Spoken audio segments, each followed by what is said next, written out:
আগে আওয়ামী লীগ যখন কিছু করতে পারতো না সরাসরি, তখন ছাত্রলীগকে লেলায় দিত কুত্তার মতো। তো সেম কাজ এখন বিএনপি করতেছে ছাত্র দল দিয়া, ওদেরকেও লেলায় দিতেছে। নির্বাচন কমিশন ঘেরাও দিছে তিন দাবি নিয়ে। তিন দাবি কি জানেন? আপনি আমি যে ভোট দিমু প্রবাস থেকে, এই ভোট বাতিল করার জন্য, কারণ সবাই জামাতের পক্ষে ভোট দিতেছে, সেই জন্য বাতিল করে দেওয়ার জন্য, এই ভোট গ্রহণযোগ্য হবে না, এই দাবি তাদের। ওকে।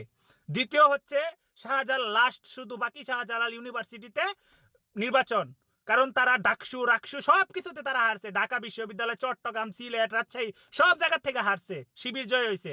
এখন লাস্ট তারা এটাতে যাতে না হারতে চায়, তারা জাতীয় নির্বাচনের পরে ওই নির্বাচন দিতে কইতাছে। যা শুধু চিন্তা করেন কতটুক নির্লজ্জ, কতটুক বেহায়া হইলে এরকম চিন্তা ভাবনা করতে পারে ওরা। আর আপনি কি মনে করেন যে ওরা একান্ত এটা সিদ্ধান্ত নিছে? কখনোই না। এটার পিছনে বিএনপির বড় বড় নেতাদের হাত আছে।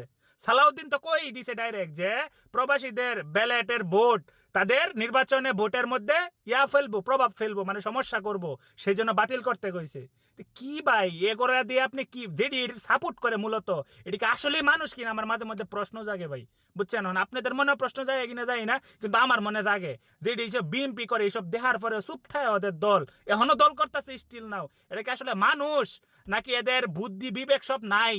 আমার মনে হয় নাই। যদি থাকতো তাহলে তো অবশ্যই সুস্থ মাথায় চিন্তা করতো, তাই না?